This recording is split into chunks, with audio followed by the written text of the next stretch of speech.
Hello दोस्तों, आज हम लोग जानेंगे बेसिक मैथ के बारे में। ठीक है, बेसिक मैथ।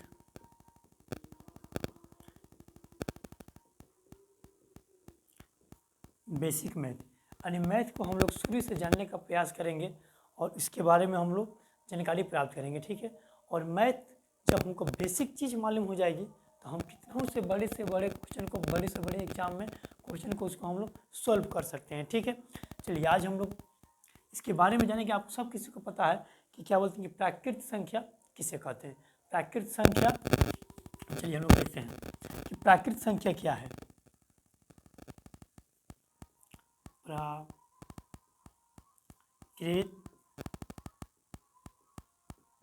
संख्या, प्राकृत संख्या क्या है। ठीक है, जिसे हमको नेचुरल नंबर कहते हैं। इंग्लिश में क्या कहते हैं? Natural number.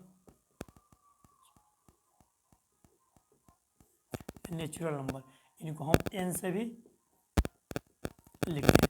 प्राकृत संख्या के बारे में जानेंगे। जो हमारी गिनती की संख्या होती है क्या होती है? प्राकृत संख्या होती है, जिसे हम लोग गिन सकते हैं। ठीक है, गिनती की संख्या क्या कहलाती है? प्राकृत संख्या, जिसमें 1 2 3 4 5 6 अनंत तक, यानी इनडिफिनिट तक जाए, यानी अनंत तक जाए। ठीक है, ये आपका अनंत तक चल जाए, इसको कहते हैं क्या चीज़? प्राकृत संख्या। प्राकृत संख्या हमको 1 से शुरू करते हैं इसको लिखना, और अनंत तक जहाँ तक हम गिन सकते हैं वहाँ तक गिनते हुए जा सकते हैं। तो ये क्या कहलाती है? हमारी प्राकृत संख्या कहलाती है। इसे हम इंग्लिश में नेचुरल नंबर, और इसको एन से मैंने हम लोग सूचित करते हैं। ठीक है, इसके आगे समझेंगे कि प्राकृत संख्या के बाद आता है क्या चीज़? ये आपका पूर्ण संख्या। प्राकृत संख्या के बाद आता है पूर्ण संख्या।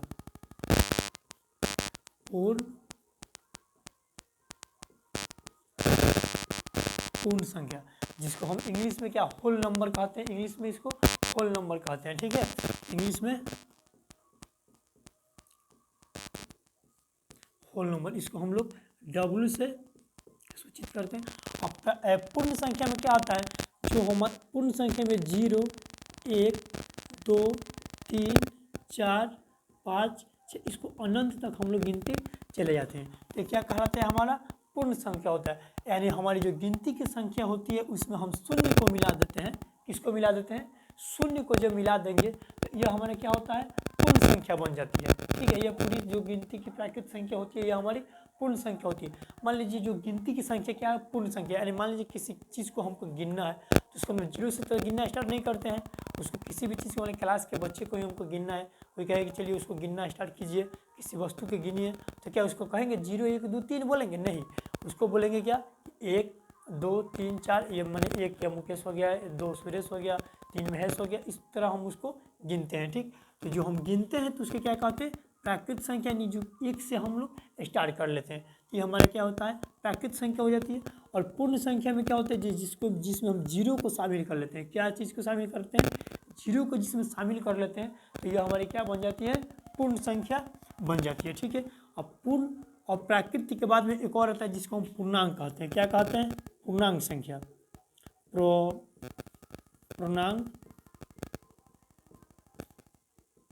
पूर्णांक संख्या। ठीक है, इसको हम इंटीजर कहते हैं। इंटीजर्स इंग्लिश में क्या कहते हैं? इंटीजर। अब पूर्णांक में आता है क्या? हमारे मान लीजिए संख्या रेखा पर, क्या चीज़ पर? संख्या रेखा पर 0 से, संख्या रेखा पर हम 0 से आगे बढ़ेंगे।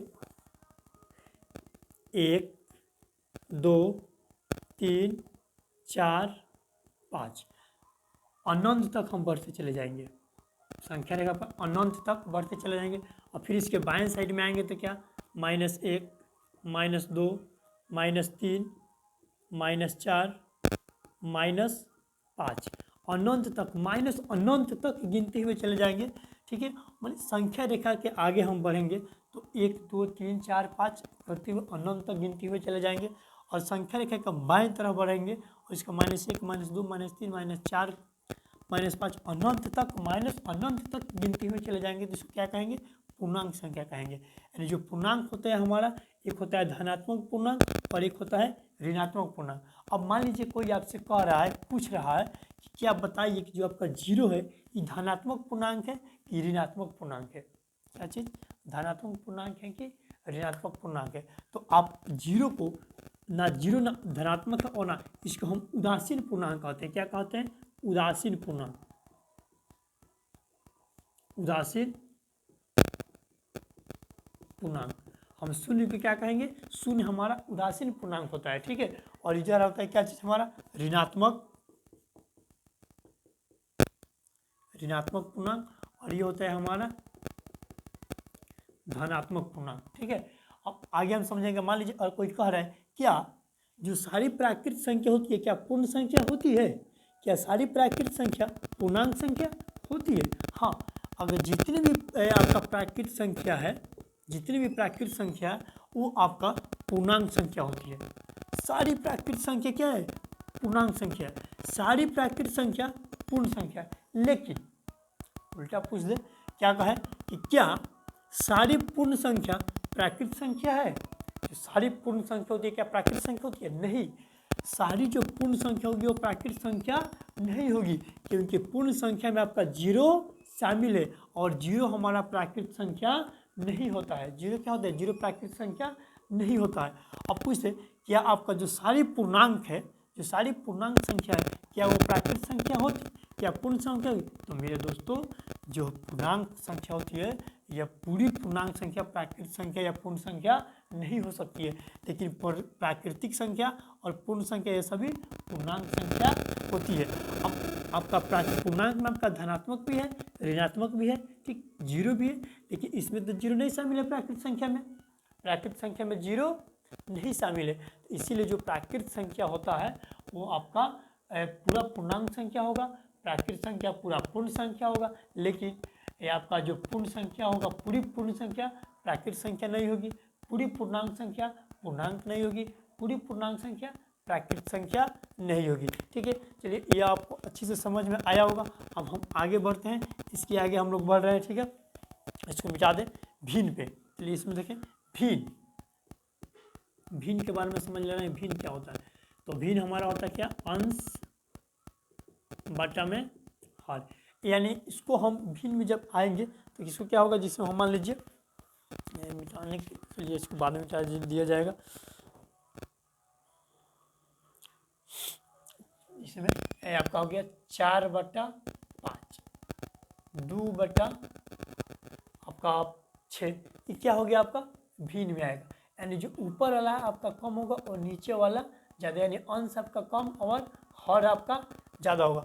अगर इसी में कह दिया आपका क्या चीज़ कह दे कि क्या 11 आपका 11/10, ये क्या? यह भिन्न संख्या है या भिन्न है, लेकिन यह क्या है? मिश्रित भिन्न है।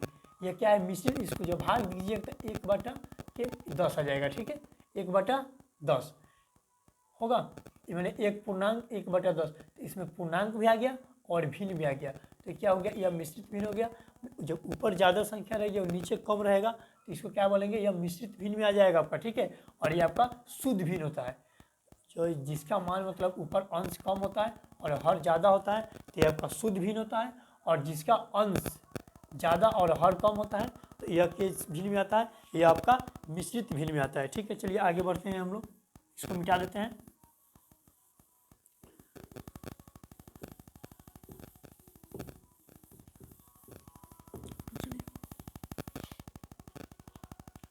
चलिए अब आइए भाज्य।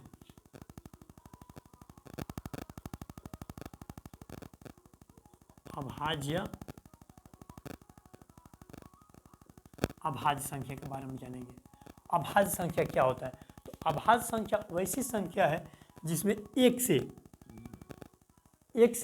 या स्वयं से भाग लगे, इसके अलावा या किसी दूसरे से इसमें भाग नहीं लगे, ठीक है। यानी जिसमें एक से भाग लगेगा या स्वयं से भाग कटेगा, मैं एक से कटेगा या स्वयं से कटेगा। क्या चीज़ से?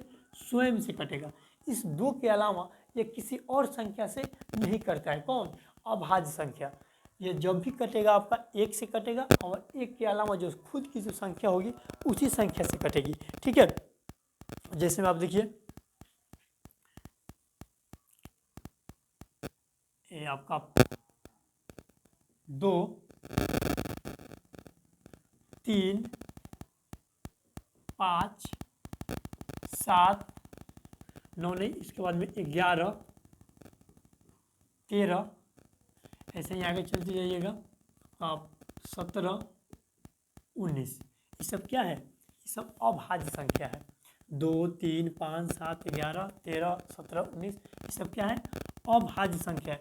एक 2 को कटाइएगा तो या 1 से कटेगा या स्वयं 2 से कटेगा। क्या इसके अलावा किसी और से कटेगा? नहीं कटेगा। आपका 3 को देखिए, 3 किससे कटेगा? 1 से कटेगा या स्वयं 3 से कटेगा। इसके अलावा किसी और से नहीं कटेगा। 5 आपका 1 से कटेगा या 5 से कटेगा।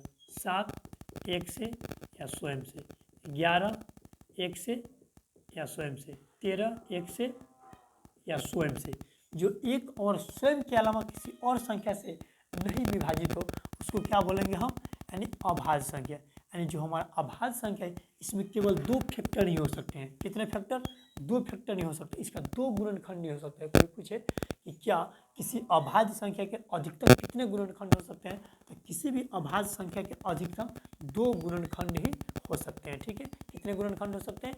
2 गुणनखंड, और न्यूनतम 2, अधिकतम भी 2 और न्यूनतम भी 2। और पूछे कि आपसे क्या एक अभाज्य संख्या है? तो नहीं, एक अभाज्य संख्या नहीं, क्योंकि इसका 2 होना चाहिए। 2 एक तो 1 से कटेगा, क्या एक के अलावा और किसी से कटेगा? तो बोलिएगा 1 से, तो 1 से कटेगा स्वयं तो ही कहना तो यही हुआ कि 1 से कटे। तो क्या एक आपका क्या है?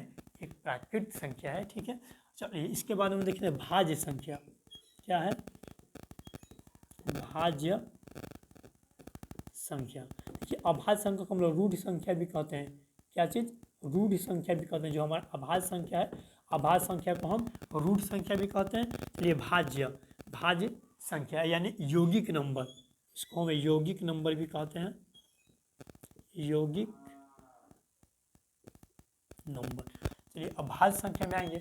अभाज्य संख्या में क्या आएगा कि भाज्य संख्या, तो भाज्य संख्या वैसी संख्या जो स्वयं से, एक से या उसके कई फैक्टर हो सकते हैं, यानी उसका गुणनखंड कई सारे निकल सकते हैं। जैसे हम देखेंगे हम लोग 4, 2 नहीं होगा, 4, 4 के बाद आपका 6, 9, 12, 15, 16 अनंत तक चले जाएंगे।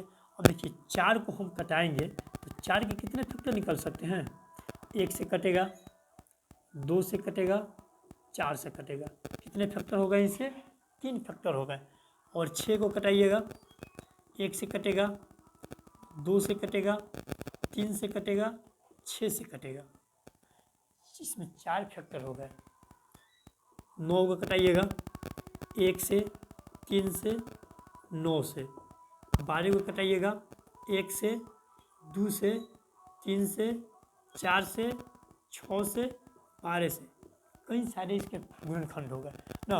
तो जो हमारा अभाज्य संख्या होता है, भाज्य संख्या, वो स्वयं से, यानी उसको कई सारी संख्या उसको क्या करती है? उसको कटा सकती है, उसको कटा सकती है। उसका फैक्टर बहुत से हो सकते हैं। तो ये हो गया आपका भाज्य संख्या।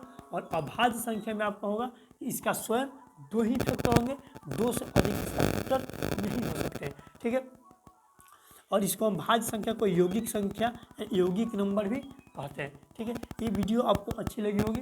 और जितने भी मेरे दोस्त चैनल पे मेरे वीडियो को पहली बार देख रहे हैं तो कृपया वो चैनल को सब्सक्राइब कीजिएगा और वीडियो को लाइक भी कीजिएगा। ऐसे इंटरेस्टिंग वीडियो आपके लिए मैं हमेशा लाता रहूँगा और आप सबका प्यार पाता रहूँगा। जय हिंद।